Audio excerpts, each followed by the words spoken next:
All right. Good morning, everybody. So we waited all week to get the move. A lot of it seems like it's already happened, but I say we ain't seen nothing yet. That's my base case argument right now is we're just getting started. We got a lot of Fed speakers today, a lot. We also have a lot of data today, and we're going to have European Central Bank speakers as well. So it's a full house. Market Watch is the page I go to only get the biggest events for the day and only the US events. And as you can see, a lot of times there's like almost nothing there. And yet today you can see they've got a massive list. Go to economic calendar, you actually have to scroll down far enough to get away from the 8:30 print to be able to see what else you have in store today. And don't forget, tonight we're going to be seeing data out of Japan as well. It's going to impact us. But we've got Fed speakers all day long, European Central Bank speakers 3 times. I think there's 8 Fed speakers, including from Europe, Christine Lagarde. So big day, lots of data. It makes perfect sense when we ask that question, why was we sideways for 3.5 days? This, the market was waiting on this. So at 8:30, since we have all of these events today coming in, we have the opportunity for a gap close play. And even if you don't want to trade the gap close setup itself, if I can save you from, going in the wrong direction, then I'll call it a win. So really big day. Go through and check out all the different events. This is the setup that I believe we have on the table today. Now, we might not get it, and I'll show you what we don't want to see. But if we do get the liquidity gap, we'll be expecting on a 5-minute chart this type of single directional candle. Notice there's really no wick when it started. It started at 8:30, so that's where we need to, quote, close the gap.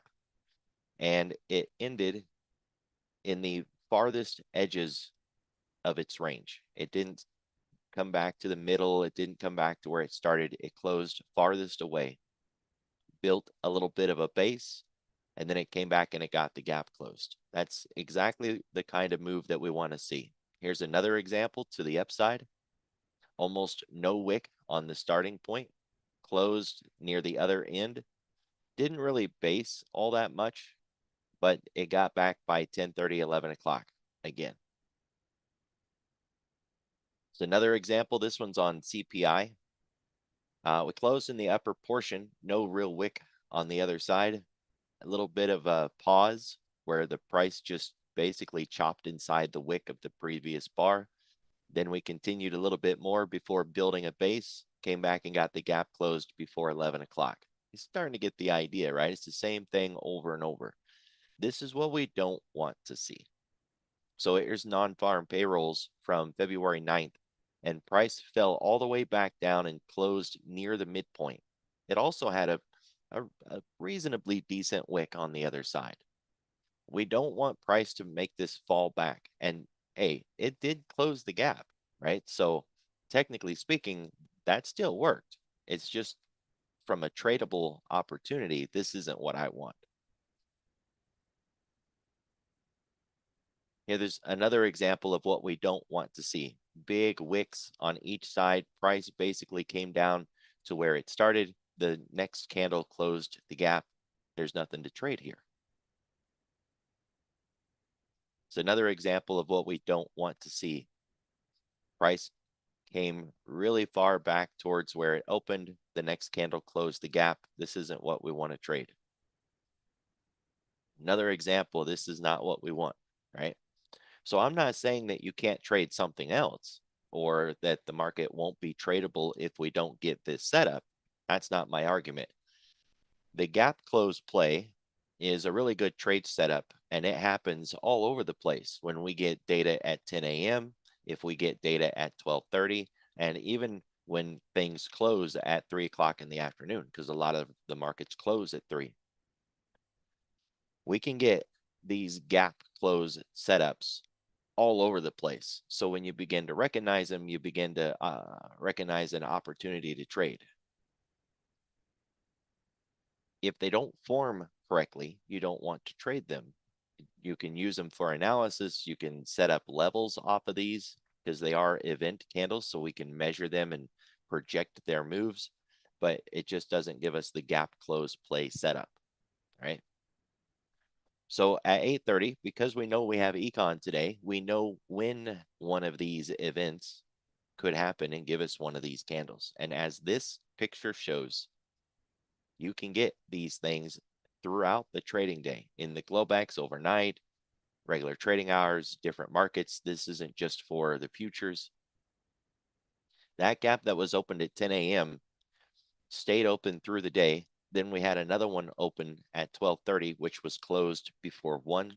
And then another one that was opened at 1. We dropped down, closed the first gap, spun around, ran back up, and closed the last gap. So as I said earlier, even if you don't want to trade this, if I can save you from trying to go long on a day where it looks like this in the pre-market, and we open into the regular trading hours and you think, oh, what a great bullish open, I'm going to buy some calls and go long here. Yeah, how'd that work out for you? Don't do that. Now, to be fair, sometimes we get this gap and it doesn't close today. We get this big burst and run up, or a big drop down, and it does not come back and close the gap. There's nothing guaranteed in the market. There's no promise that we're absolutely going to close that gap today. So we want to look for signs and signals and read the tape, look at the orders on the dome, and see that we really are working to close that gap. If we get a big bar like this and we get that basing afterwards and it tests maybe the half back of that big bar and comes back up and breaks out, we're not going to close the gap, right? We're going to keep going in the direction of the breakout. But you can see how the halfback was tested here, and it was some consideration of maybe it was going to turn. So, it's not blind faith. You do want to continue to read price action. Same thing here. Halfback was tested off that really big bar. There was a consideration that perhaps it was going to try to go back the other direction. If it had broke down after this low was set and it had broke a new low and continued to go lower, we'd be done with that gap close play right there. Just scrap it and start over.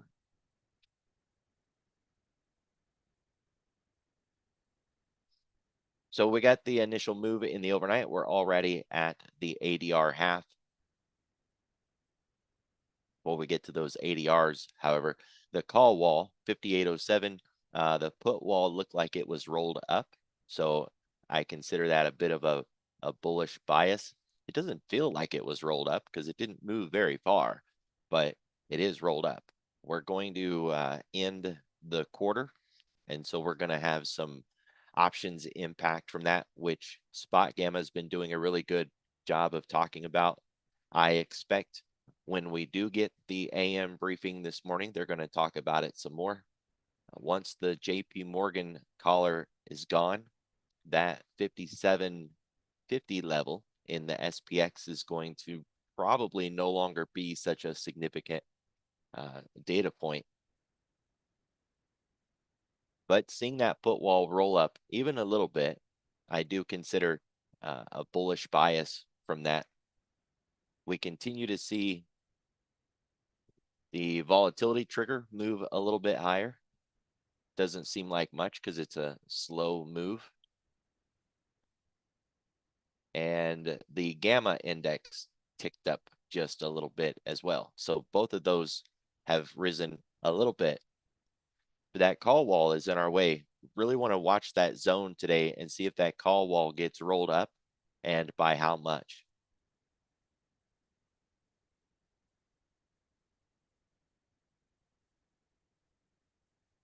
Volume looks good, by the way, which is a little concerning.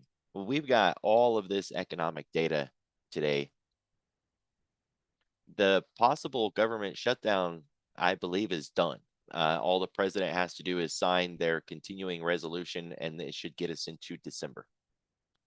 But I mean, what if he says, no, I ain't signing it, and you guys got to go back and do it again? Then you're right. Then we still have that. We got volume today at 97. That's pretty impressive for, a hurry up and wait. Let's see what the data says kind of day. And we don't see any hedging yet either, which makes sense because you're either going to have the volume or you'll have the hedging. We don't generally see both.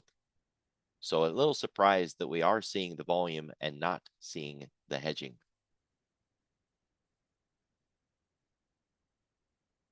For the ADR, we're already on top of the ADR half. Generally speaking, if we get to an ADR this early in the day, then we can go to the other ADR by the end of the day. I know nobody wants to hear that, but that is way down here. 57.50 for the ES. This is just about the way markets move, right? ADR, average daily range. Right now, our average daily range is about 74 points. Well, from where we opened last night in Globex, if we split 74 in half, the distance between these two red lines is that 74 points. It's what we've been doing on average over the last market month, 21 days. So on average, we travel about that much on a day-to-day basis, up and down, right? Because we can see that that's what the market does on a day-to-day basis, up and down. The question is, what if we actually go 74 points in just one direction instead of splitting the difference one side or the other? And that's where these other two lines come in. So from the Globex, if we go 74 points in one direction or the other, then we would get there. And that's totally doable, right?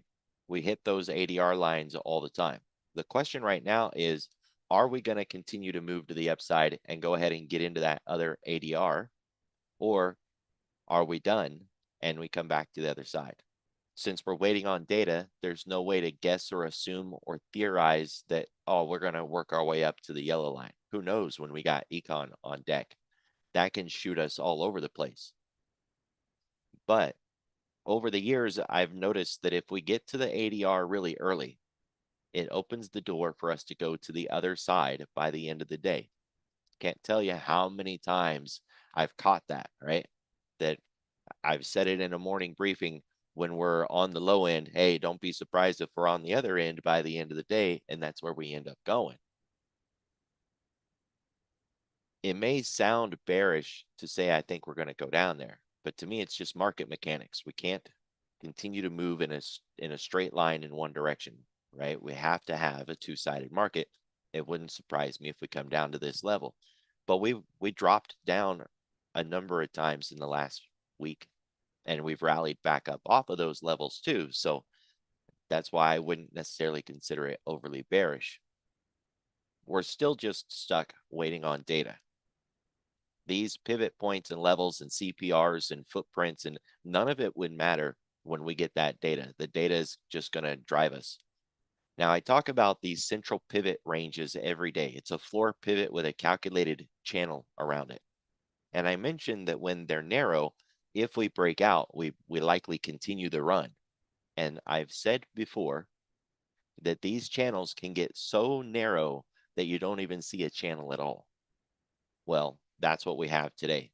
The channel is so narrow, it's buried in the purple line. That's how narrow it is.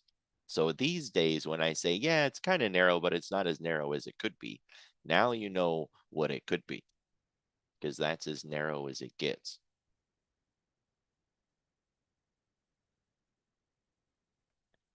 We've already broke out, though, so it's not a question of can we break out at this point, because, yep, we already did. There is a consideration of how far from the weekly pivot are we, and are we, quote, too far? Well, if you look at last week, we got a considerable distance away. 4.25, call it 4.5. No, 4.25. I didn't set that perfectly, but you get the idea. We're not 4.25 away. So we're not overbought. We're not overextended. We haven't moved too far, too fast, even now. And it doesn't owe any sort of mean reversion or pullback, least squared method, none of that. The volume profile, since we're now outside of last week's profile, it's not going to be offering us any insight. But as I've mentioned before, once we build a structure like this, we can chop around it all we want, and it won't be supportive. It won't be resistance. But now that we've left the range, if we come back to it, we're now going to be expecting it to be supportive. If it doesn't support us, then we'll break the low end of the structure, get through this air pocket, and drop down into like 5,700.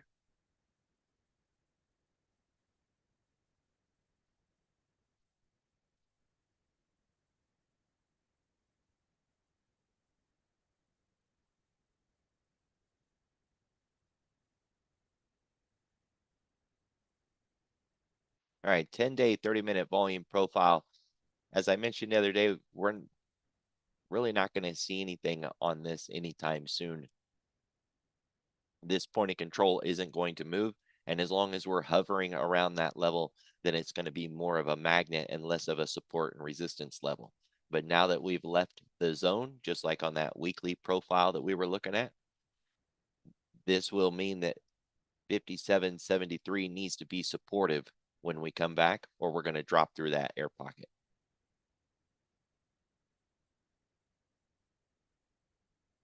We started with a VPOC last night, but it got ran over by 8 o'clock. So no VPOC today. And depending on how we close today, it's very likely that we're going to have one over our head tomorrow. We do have a really nice P-shaped profile this morning with the point of control in the upper portion, the way it's supposed to be, distributive across the top. And it's on the TPO and on the volume profile. But we got nothing at this point. If we leave this zone and test some of this lower level stuff and then try to come back up, that will be something that we now expect as a resistance zone. From a measured move standpoint, we've already made the move today. But that doesn't mean that we can't go farther. We're at 3.7% away from the 10-week moving average. That sounds far, but if we look back, we've been farther than that. But it is getting to that point where we would expect the market to pause and consolidate and wait for that 10 to catch up a little bit, which is a correction in time, or we turn around and we fall back down towards the 10, and that would be a correction in price. We're not in correction territory yet, but we're getting close.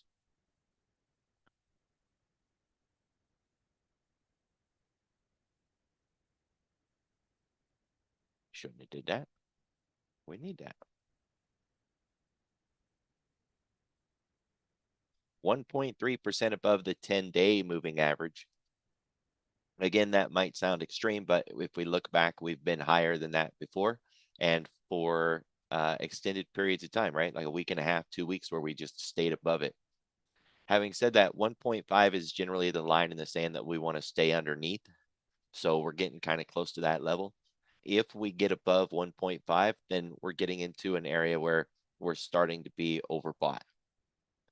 But things can remain overbought, right, for an extended period of time. So just because we get into quote overbought conditions, which I don't like that word anyways, it just gives traders the bad idea or implies to traders that it needs to reverse or stop and that's not true. We can stay overbought. So I don't really like that word, but anything above 1.5 says that it's going to be harder to go higher from here if we're already that high.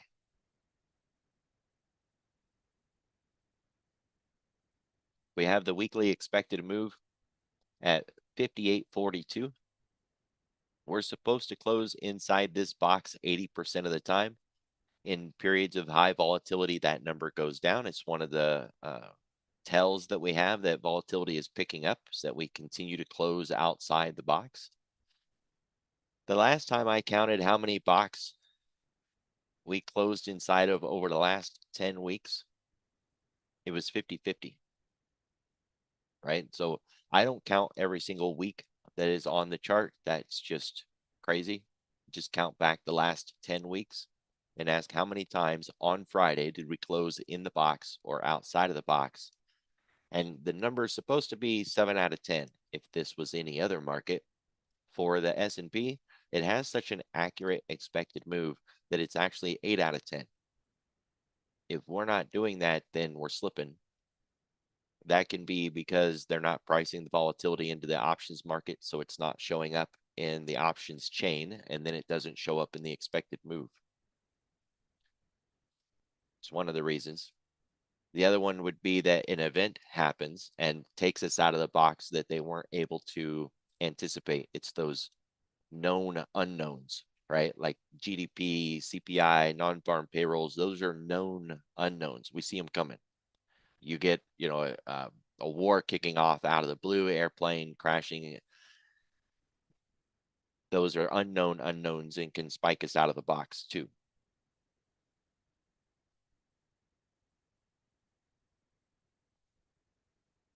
I don't know if this is going to be a thing today, but the last time we had a good run day last week, we had this same situation apply. So I want to point it out continuously until it just becomes the norm. So right now the ES already has its ADR lines, and we've reached one of them. Say we get bullish through the morning and the ES runs to the second ADR, and then it gets through that and it continues to run even higher. And we would all be asking, when is this juggernaut going to stop? It just keeps going and going and going. Well, SPY doesn't have its ADR lines yet. It won't get its ADR lines until it opens at 9:30. And then it would have to run higher or lower to get to the red line and then to get to the yellow line. A lot of times the ES will keep going until the SPY hits at least one of those lines, and or the SPX. It also doesn't, these lines are from yesterday, not today. So it doesn't have its lines yet either. When we open at 9:30, it'll get a new set of lines, and it will also have that move to make that it can go to its red or its yellow lines. And the ES will keep going until SPY and or the SPX gets to their ADRs. We saw it just last week in the last run, right? That one on Thursday where we kept going and going. That was SPY and the SPX continuing to run until it got to those ADRs. So on Thinkorswim, I do have one that'll look back on previous days, but I like the one on TradingView.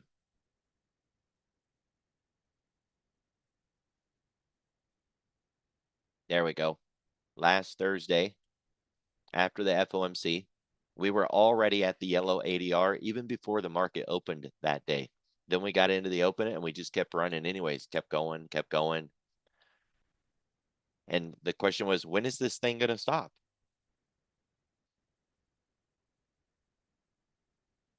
And if you look at that Thursday on the SPX, which is right there,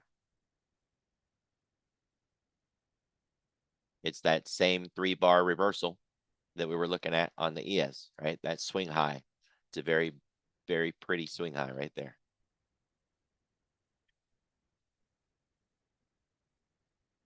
Or the SPY.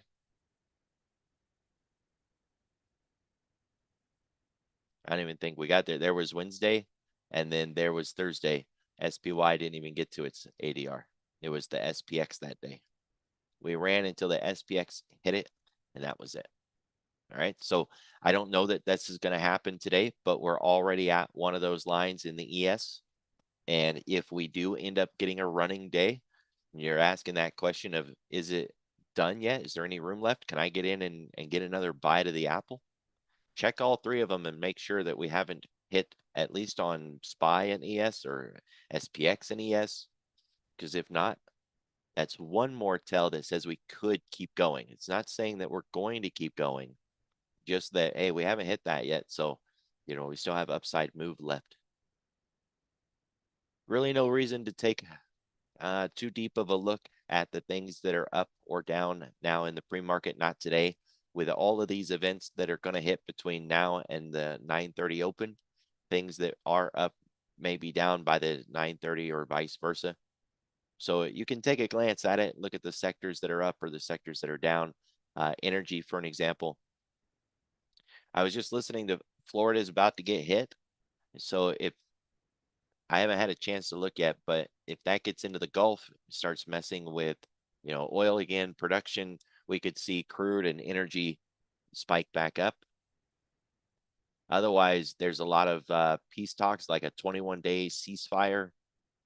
That could be part of the reason that we're seeing it drop off in price. But I've been bearish crude anyway. So, pick your narrative, whatever reason you think it's going down. On the other side of that, the China ADRs, Baba, Baidu, JD, PDD, XPEV, NEO, EDU, Lee, they're all up again. 8.5%. It's nothing to sneeze at. The Mag 7 is up. Semiconductors are up. China again through emerging markets, Bitcoin, precious metals, industrial metals, everything, right? Everything is up, but the question is, will it stick? And that's why I wouldn't get too heavily vested in it. Otherwise, this will be an everything rally day. If it stays like this, you'll want to swap your visualize tab over to the index and see if we can get the alpha protocol today. That'd be pretty nice. We haven't had one of those in forever. Alpha protocol, it's where you have 95 or 97 names out of 100, all going up or all going down. And then you act like an algo for once and buy your own basket of stocks or options in my case. Buy them all. You can do it for the NASDAQ, and these are detachable. So then you can do it on the S&P. You can stack them up. Unfortunately, you have to do this every day because every day these will reset back to the heat map, and then you have to go in and do it again. You can scrunch these up really small, which makes it nice to stack them. You can do the S&P, NASDAQ, Russell. You can also do your own special index, which means you can make a Mag 7 list and look at their capital versus their volume, the money flow, right? They always say follow the money. Today, if we start to rip, follow the money. Now, it's easy to be bullish because we're already up this much. It's easy to think on the other side of that, oh, we've already ran this far. I bet we go back the other way. Don't let your bias cloud your judgment here. We could run another 0.75% higher today. No problem. Easy. So we could close the day, at a 3%. On the other side of that, we could just as easy go back the other way. There's no market dynamic right now that says we can't go higher, and there's nothing that says we can't fall back down.